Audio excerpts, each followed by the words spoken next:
sinna, küsid minult 10 eurot. Nüüd pead kaamera käima alles. Saad.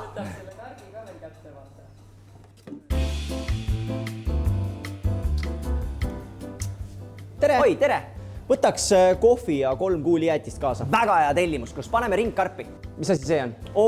Sa ei teagi veel, mul on väga hea meel tutvustada. See on nii kihvt asi, mis on ellu kutsutud.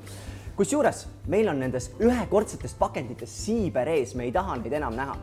Ja näed, siin ees ongi ringkarp. Sina ostad meilt karbi, see on 10, tops on 5 ja need on ainult euro.